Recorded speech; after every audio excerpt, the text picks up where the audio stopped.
আসসালামু আলাইকুম রহমতুল্লাহ বারাকাতুহু। সম্মানিত ভিউয়ার, দর্শক শ্রোতাবৃন্দ, আমরা 68 নম্বর ভিডিও ক্লিপ আলোচনা করব উম্মে আইমান রাদিয়াল্লাহু তাআলা আনহা সম্পর্কে। তার নাম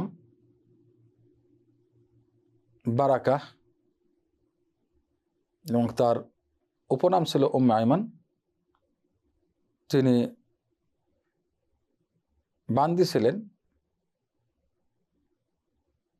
রাসূলুল্লাহ সাল্লাল্লাহু আলাইহি সাল্লাম অর্থাৎ আব্দুল্লাহ আল্লাহ পিতার আব্দুল্লাহর বান্দি ছিলেন। মহানবী সাল্লাল্লাহু আলাইহি সাল্লামকে তিনি লালন পালন করেছেন ছোটবেলায়। রাসূলুল্লাহ সাল্লাম এই বান্দিকে পেয়েছেন তার বাবা থেকে, আব্দুল্লাহ থেকে। অতঃপর খাদিজা রাদিয়াল্লাহু তাআলা আনহার বিবাহের পর মহানবী সাল্লাল্লাহু আলাইহি ওয়াসাল্লাম যখন উম্মে মুমিনিন খাদিজা রাদিয়াল্লাহু তাআলা আনহাকে বিবাহ করলেন, তখন তাকে মুক্ত করে দিয়েছেন, আজাদ করে দিয়েছেন। তিনি যারা হিজরত করেছেন প্রথম সারির মধ্যে তিনিও ছিলেন। তিনি জিহাদও করেছেন এবং হুনাইনের যুদ্ধে তিনি শাহাদাত বরণ করেছেন।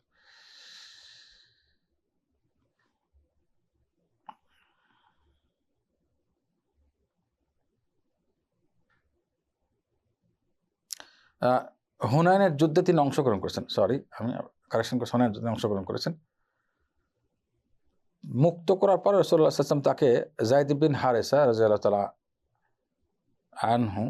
আনহুমা তার সঙ্গে বিবাহ দেন এবং যায়েদ বিন হারেসার ঘরে তখন উম্মে আইমান থেকেই উসামা বিন যায়েদ রাদিয়াল্লাহু তাআলা আনহুর জন্ম হয়, যিনি তার পিতা যায়েদ এবং উসামা দুজনে হিব্বু রাসূলুল্লাহ সাল্লাল্লাহু আলাইহি ওয়াসাল্লামের প্রিয় পাত্র ছিলেন। প্রিয় ছেলে প্রিয়, তার বাবা প্রিয় ছিল। ইবনে শাহাব বলেছেন সহিহ মুসলিমের হাদিস এবং সহিহ বুখারীর হাদিস, সহিহ বুখারীর 2630 এবং সহিহ মুসলিমের 1771 নম্বর হাদিসে ইবনে শাহাব বলেন যে উম্মে আইমান উসামা ইবনে যায়েদের মা। তিনি আব্দুল্লাহ ইবনে আব্দুল মুত্তালিবের ঘরে বান্দি ছিলেন, হাবশা থেকে হাবশি ছিলেন। যখন আমিনা রাসূলুল্লাহ সাল্লাল্লাহু আলাইহি সাল্লামকে জন্ম দেন, মহানবী সাল্লাল্লাহু আলাইহি ওয়াসাল্লাম যখন জন্ম হয়, তার পিতার মৃত্যুর পর উম্মে আইমান এই খাদেমা তিনি রাসূলুল্লাহ সাল্লাল্লাহু আলাইহি ওয়াসাল্লামকে কোলে নেন বড় হওয়া পর্যন্ত এবং তিনি লালন পালন করেন। অথবা রাসূলুল্লাহ সাল্লাল্লাহু আলাইহি ওয়াসাল্লাম তাকে কি করেন, মুক্ত করে যায়েদ ইবনে হারেসার সঙ্গে বিবাহ দেন। মহানবী সাল্লাল্লাহু আলাইহি ওয়াসাল্লামের ইন্তেকালের 5 মাস পরে তিনি ইন্তেকাল করেন। সহিহ বুখারীর হাদিসটা আমি বললাম, সহিহ বুখারী মুসলিমের। বিশেষ ফজিলত হলো, এটা সহিহ মুসলিমের হাদিস 2454। আনাস ইবনে মালিক রাদিয়াল্লাহু তাআলা বর্ণনা করেন যে আবু বকর রাদিয়াল্লাহু তাআলা আনহু রাসূলুল্লাহ সাল্লাল্লাহু আলাইহি ওয়াসাল্লামের ওফাতের পরে যখন খলিফা হলেন, তখন ওমরকে বললেন, চলো আমাকে উম্মে আইমানের ঘরে নিয়ে যাও, তার সাক্ষাতে যাব। মহানবী সাল্লাল্লাহু আলাইহি ওয়াসাল্লামকে যিনি লালন পালন করেছেন। রাসূলুল্লাহ সাল্লাল্লাহু আলাইহি ওয়াসাল্লাম নিজেও তার জিয়ারত করতেন তার ঘরে গিয়ে।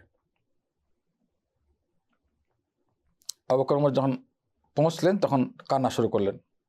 তখন তারা জিজ্ঞাসা করলেন, কেন আপনি কান্না করছেন, কি কারণ আপনি কান্না করলেন?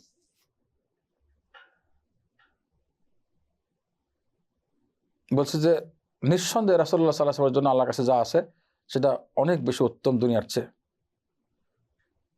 আমি এই জন্য কান্না করছি না যে মহানবী সাল্লাল্লাহু আলাইহি ওয়াসাল্লাম দুনিয়া ছেড়ে গেছেন, কেন মহানবী সাল্লাল্লাহু আলাইহি ওয়াসাল্লাম দুনিয়া ছেড়ে যাওয়াতে মহানবী সাল্লাল্লাহু আলাইহি ওয়াসাল্লাম অনেক বেশি নিয়ামত আল্লাহর কাছে পাচ্ছেন, কোনো সন্দেহ না। আমি কান্না করছি যে ওয়াহী বন্ধ হয়ে গেল, এখন থেকে আর ওহী আসবে না, আসমান থেকে আর ওহী নাজিল হবে না, এই জন্য কান্না করছি। অতঃপর আবু বকর ওমর রাদিয়াল্লাহু তাআলা আনহু তার কান্না, এই পরিস্থিতিতে তারাও কান্না শুরু করলেন তার সঙ্গে, ওহী বন্ধ হয়ে গেল, এই জন্য তিনি আফসোস করছিলেন।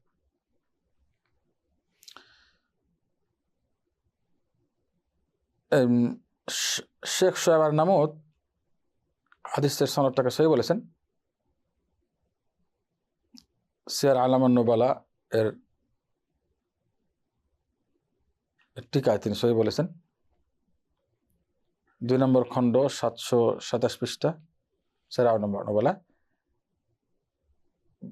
এখানে উল্লেখ করা হয়েছে যে যখন ওমর ইবনে খাত্তাব রাদিয়াল্লাহু তাআলা আনহু মারা গেলেন, আবার উম্মে আইমান দ্বিতীয়বার কান্না করলেন,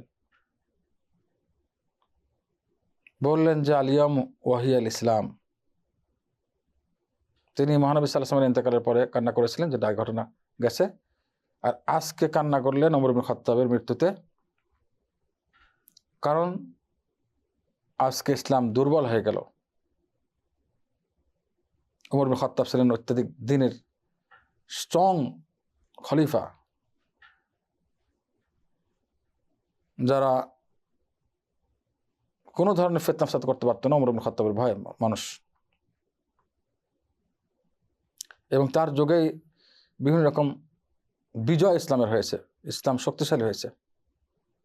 তো ওমর ইবনে খাত্তাবের মৃত্যুতে ইসলাম দুর্বল হলো, ফিতনার দরজা খুলে গেল, এই জন্য তিনি কান্না করলেন।